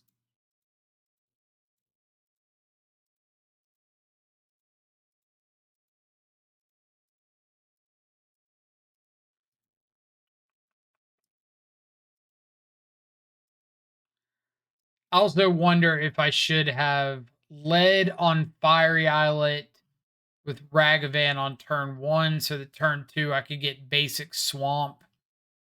Just like go ahead and get the Blood Moon consideration out of the way.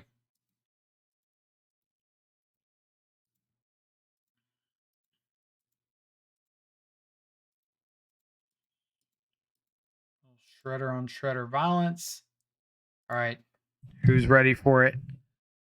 Who's ready for the Kaito? Attack. There's no way they're blocking because they don't want me to like have a bolt or something for their Shredder. No bolts here, only Kaito. Pick up. If you have not played Kaito yet, so the static ability says at the beginning of your end step, if Kaito entered the battlefield this turn, he phases out. So you play him, you tick up, or you make a 1/1 ninja, or whatever, and then he phases out through your opponent's turn. So they can't attack at him or whatever. So he protects himself the first turn, even on a tick up.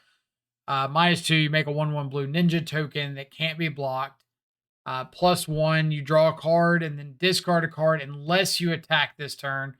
So you get to attack with like your 1/1 ninja that blocked. You can attack with your Ledger Shredder, Ragavan, whatever. And then -7, you get an emblem with whenever a creature you control deals combat damage. Search your library for a blue or black creature, put it onto the battlefield, and shuffle. Nobody cares about the -7. That's like never happening.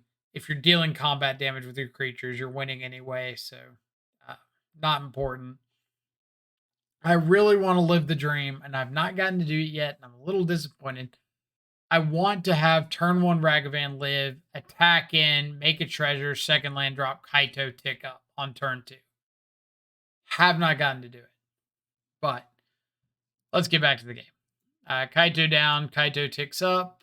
Opponent plays Expressive Iteration. That's fine. They could Unholy Heat my Shredder here, but I do get a Connive trigger. Also fine.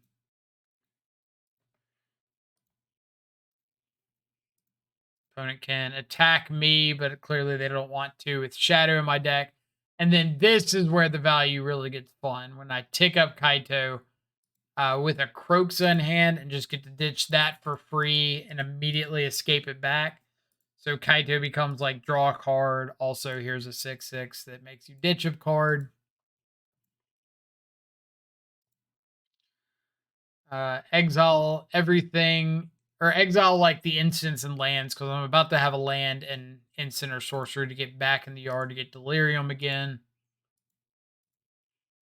Opponent ditches a lightning bolt, which I was really surprised that they ditched the bolt, because I thought that they'd want to attack into Kaido and kill it. And I knew they had the mURktide, so that seems like it would have been a pretty good turn to just attack at Kaito, bolt the Kaito, play the mURktide. But instead, they're going to attack the Kaito for 3, and I'm going to say, yeah, you got it. Here's a bunch of interactive spells. Okay. This turn's pretty important, so I've got to go through it carefully. mURktide Regents an 8/8. Can't kill it with an Unholy Heat. 5 cards in the yard. Can't kill it with Drown. So what I can do, though, is attack with Croxa if I get to go to combat. Hopefully I can. I've got like some Flusterstorm and Spell Pierce to fight over a kill spell. If I get to go to combat, I can attack. If they cast a spell that keeps me from attacking, like an Unholy Heat, and I can counter it, that spell that they cast and the Croxa discard puts them up to 7 cards in the yard. Now I can drown and lock the mURktide Regent. If they don't cast anything, then I Unholy Heat the Ledger Shredder and pray to a higher power that they don't have a way to counter my kill spell on the mURktide. Because at the end of the day, that's like all I've got. So we're attacking first. And the fact that we get to go to combat means our opponent probably doesn't have any copies of Unholy Heat, or they probably would have fired them off like pre-combat. Kaito draws us the card. Unholy Heat kills the Ledger Shredder regardless of how big it is. And here I'm just thinking, okay, if they had a Spell Pierce, would they use it right there? Like, how good or bad is this situation for them if they have a Spell Pierce? Because at the moment, I'm dead to like Ragavan attack plus Bolt. If I tap this Fiery Islet, I'm now dead to Bolt. Does it make sense for them to have Bolt here? Because they did discard one, so it might be likely that they have another copy and they're wanting to like make me tap this Fiery Islet and then they just have mURktide plus Bolt. Do they have another mURktide in hand and they're hoping to cast it, grow the first mURktide, and attack in for lethal? Like, what scenario makes the most sense? And I kind of come to the thought that they don't have Spell Snare, because I think they would have fired off Spell Snare on the expressive iteration at the beginning of the turn. They could have Spell Pierce, but I don't think the only way I can play around Spell Pierce is by like not casting anything. They ditched a Bolt earlier when it made perfect sense for them to use the Bolt. So I kind of think that they have a second Bolt and they're just trying to get me to cast something so that they can Bolt me attack with mURktide. The other explanation was maybe they just wanted to grow the mURktide, maybe to cast a second one, so I could see second mURktide being in hand. Both of those mean my best course of action is just to go ahead and drown in the lock and kill the mURktide. And it's just hinging on them not having a counterspell, 1-mana counterspell, and deciding like I can beat Bolt, I can beat second mURktide by casting the drown right here. So I'm going to go for that, and it works. So opponent draws, and they scoop it up to our Kroxa. So, yeah, just a whole lot of this makes a little bit more sense than this. Like, they don't have a lot of Spell Pierces and Spell Snares in the 75. They could have one. It would make a reasonable amount of sense. Like, I could very well see them Spell Piercing the Unholy Heat that targeted the Shredder if they had one, because that would just tap me out and they would get to swing back with a mURktide, or I couldn't have a removal spell for the mURktide if it tapped out. So yeah, just playing some Hail Mary odds, best way I can put it. So that's 7 rounds, 5-2 finish. Any changes I would make to the deck? If Blood Moon wasn't so popular, I wouldn't run the island. I'd run the mountain. But I just feel like if I go through a 7-round tournament and I play against 4 Blood Moon decks, 2 Rhinos, and 2 mURktide, and then Blue White Control, Living End, and Creativity. So yeah, over half of my matchups are Blood Moon decks.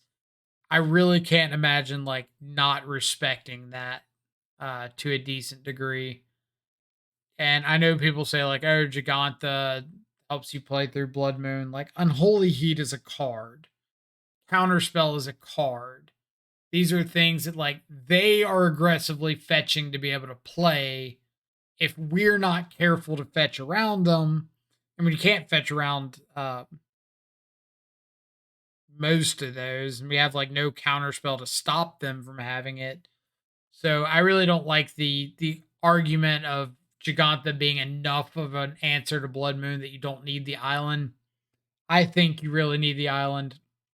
I've seen people play the island in the sideboard, just board it in the Blood Moon matchups. Uh, my personal 2 cents is I think if Blood Moon is that popular and Island helps you that much, just play the Island in the main deck. Like, don't sideboard a card that is coming in and like over 50% of your matchups and isn't hurting your deck to have in the main deck. Like, especially if you're on Underworld Breach. If you're on Underworld Breach, play the damn Island. Like, Breach bolting someone out isn't happening that often, and you can often fetch around it, but play the island. If you're playing Croxa, I understand the hesitance to not run the island. I think after going through all the matches in this event, I did not see a game where the island directly kept me from playing or escaping Croxa. There was one time that we had 3 lands and a Croxa in the yard. So if we had drawn a 4th land, we wouldn't have been able to escape Croxa, but we didn't draw the 4th land anyway, so it didn't matter. But every other time we just like got island whenever we needed island and or late game, whatever. But we did see Blood Moon a lot, and I want Island there. So yeah, I'm probably going to keep playing Island. Cards that under or overperformed. In the main deck, I don't know if we saw game 1 Spell Pierce at least once against Rhinos. I've liked it. I could see it Terminate becoming like the 4th Lightning Bolt, but honestly, I'm pretty good with Terminate as well. If you're on the anti-drown in the lock brigade, you could swap a drown or 2 out for like a bolt, heat, push, whatever. I wouldn't hate Inquisition in here, just as another really good like turn 1 into turn 2 Croxa into turn 3 whatever. But it's not some I'm going to fight over at point. Like the Fiery Islet. Don't think the damage from it really mattered much. In the sideboard, didn't see any Urza Saga matchups, which was really crazy. So Dress Down looked a little bit worse because of that. I mentioned at the beginning of the video that Cascade's a lot more popular online than it is in paper. So maybe going up a Spell Pierce or a Flusterstorm to help fight over that online could be worth it. Kaito, I thought looked really good when we saw it. I might want to go up to a second Kaito over the Kozilek's Return, since Return basically it's just there for like Sanctifier on Vec, and that might not be enough of a reason. If you're up to the 4 Ledger Shredder, then that might be worth it. Plus, like the 3 Dress Down, maybe you just have enough ways to deal with Sanctifier. But that's kind of my thought there. Otherwise, yeah, we're almost right at 2 hours on the dot with this video. So hopefully you learned a little bit from it. Maybe you decide to try out the list yourself. Let me know what you think. If you liked the island, if you thought the mountain was better, if you want another fetch over the Fire Outlet, whatever the case may be. Otherwise, we'll have the link to the stream down below where we'll be trying out the deck some more the upcoming week. We'll have the deck list down below and a link to the Control Freak Discord. So if you want to come discuss it there, ask questions, anything like that, feel free to hop in and say, hey. Otherwise, hope y'all have a fantastic rest of your weekend. Stay safe, enjoy some good food and company. Catch y'all back live on Monday. Adios for now.